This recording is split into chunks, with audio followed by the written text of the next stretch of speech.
श्री गणेशाय नमः। श्री जानकी प्रवृत्ते श्री रामचंद्र प्रथम सोपान बालकांड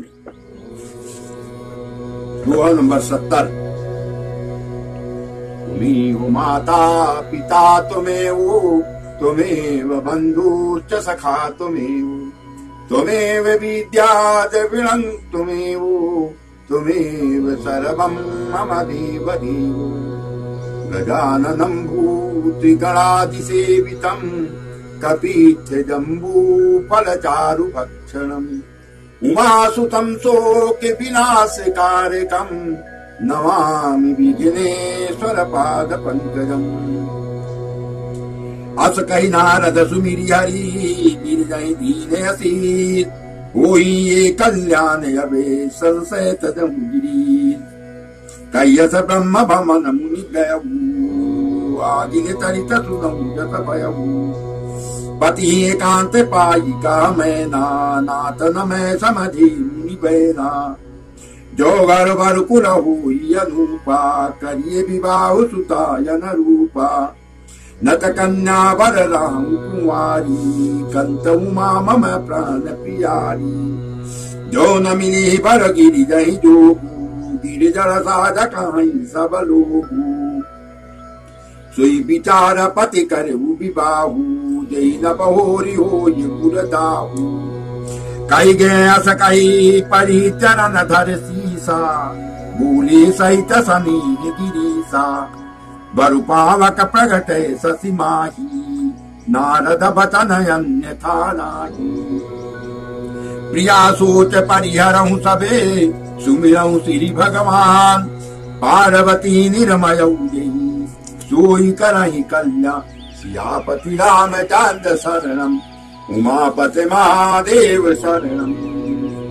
अब जो तुम्हें सुता पर देहु तो यस जाय सिखावन देहु करहि सुतप जहि मिली महेशु आन उपाय न मिटी कलेशु नारद बचन सगर्भ सहेतु सुंदर सब गुण विधि विचकेतु अस विचार तुम तजमु असंखा सब ही भात शंकर यकलंका सुनि पति बचन हरसि मन माही गई तुरत उठ गिरि जा पाई मही बिलो की नयन भरे बारी सहित स्नेह गोद भय थारी बारही बार ले तबुर लाई गद गद कंठन कछु कही जाई जगत मातु सरभाग्य भवानी मात सुखद बोली मृदुवानी सुनहि मात में दीख असे सपन सुनामते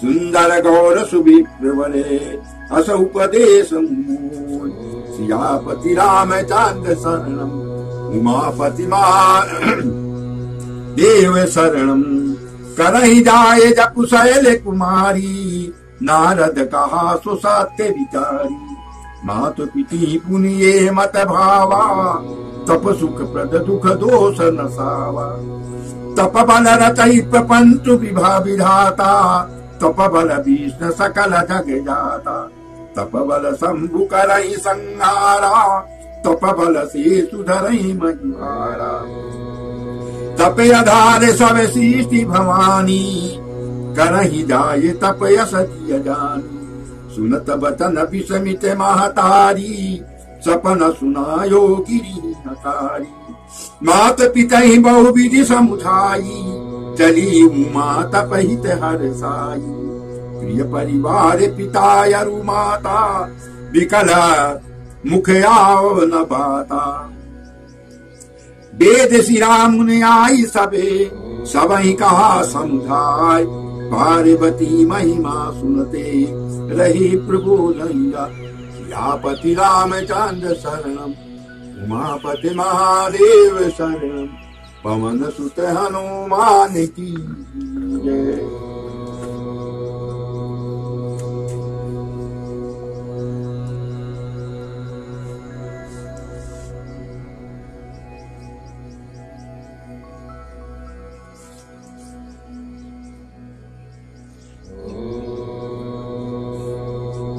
आदरणीय प्रिय बंधुओं, ये 70 दोहा आपके सामने प्रसंग है इसका। नारद जी ने जब सब कुछ बता दिया राजा शैल को और उनकी धर्मपत्नी को, गुण दोष सब कुछ बता के, और अपने ब्रह्मलोक के लिए चले गए ब्रह्मलोक के लिए। तो मैना बड़ी दुखी हो रही है। मैना कह रही है, हे हिमवान, हे शैल, मेरी उमा के कुंवारी रह जाएंगी, लेकिन मैं ऐसा विवाह नहीं करूंगा, मैं अमंगल देश वाले से विवाह नहीं करूंगा। तो शैल ने फिर मैना को खूब समझाया। बोले, शंकर जी सभी मनोकामनाओं को सिद्ध करने वाले देवता हैं। फिर पूरी तरह से शंकर जी के बारे में बताया। बोले, ऐसा वर तो इतनी जल्दी मिलेगा ही नहीं, अब अगर मिल रहा है तो कुछ उमा की तपस्या है पिछले जन्म में, इसलिए संयोग बन रहा है, और अभी भी अगर ये वर मिला तो उमा की तपस्या से ही मिलेगा। उमा ने कहा, छोटी कन्या है। पार्वती जी ने अपने पिताश्री से और माताश्री से कहा, हे मां, मैं अब जा रही हूं तपस्या के लिए, आप बिल्कुल किसी प्रकार की चिंता ना करें। कह रहे हैं तपबल से, समझा रही है, कह रहे मुझे एक ब्राह्मण ने आज सपना दिया, तपबल से ब्रह्मा जी ने इस पूरी सृष्टि को रचा हुआ है मां। तपबल से ही विष्णु भगवान इस पूरी सृष्टि का पालन कर रहे हैं मां। तपबल से ही शंकर जी इस सृष्टि का संहार कर रहे हैं, और तपबल से ही इस पृथ्वी को शेषनाग ने धारण किया हुआ है। हे मां, बिना तपबल के कुछ मिलने वाला नहीं है, और मैं अब जा रही हूं तपस्या करने, मुझे आज्ञा दो। और पार्वती जी तप करने के लिए निकल गई। कह रही है, उसी समय वेद शिरा मुनि जी वहां पहुंचे। उन्होंने मैना को और शैल को बढ़िया सा बैठा के पार्वती जी की पूरी महिमा कि पार्वती जी है क्या, पार्वती जी का पीछे का भी पूरा वृत्तांत शैल को और मैना को बताया। तब जाके उन्हें प्रबोध हुआ। अब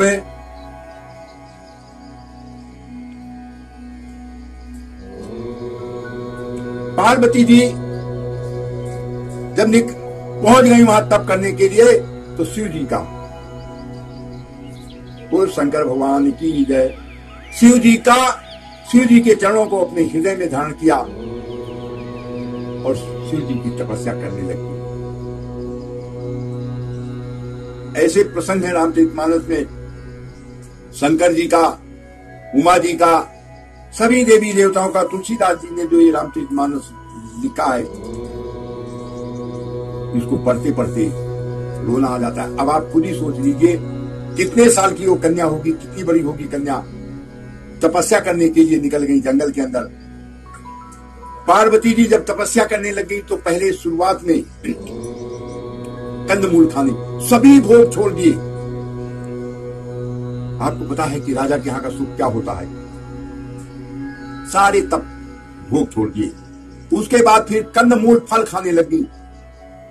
कंदमूल के बाद में फिर साग खाने लगी। साग फिर धीरे धीरे साग भी छोड़ दिया। फिर पत्ते खाने लगी, घास और उसके पत्ते खाने लगी।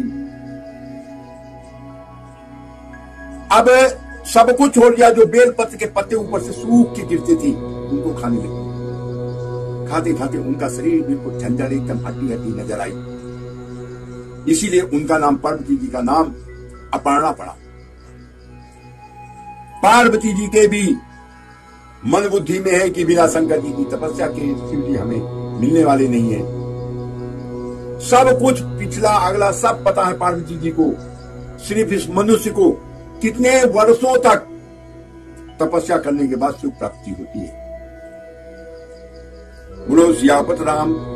भयउ मनोरथ सुफलतो सुन गिरिराज कुमार, परिहर दुसा कलेश सब अब मिली है त्रिपुरार। हे पर्वत राज की कुमारी, सुन, तेरा मनोरथ सफल हुआ, तू अब सारे असहाय कलेशों को, कठिन तप को त्याग दे। अब तुझे शिव जी अवश्य मिलेंगे। अब आपको, हे शैल कुमारी, हे पार्वती जी, आपने इतनी तपस्या कर ली। जब उनका शरीर बिल्कुल जर्जर हो गया, हड्डी हड्डी नजर आने लगी उमा जी का, तो उनको ये वरदान मिला कि तुम्हें शिव जी मिलेंगे, अवश्य मिलेंगे। अब आगे तपस्या करने की जरूरत नहीं है। बोलो शंकर भगवान की जय, सियापति रामचंद्र की जय, उमापति महादेव की जय, पूर्ण हनुमान की जय।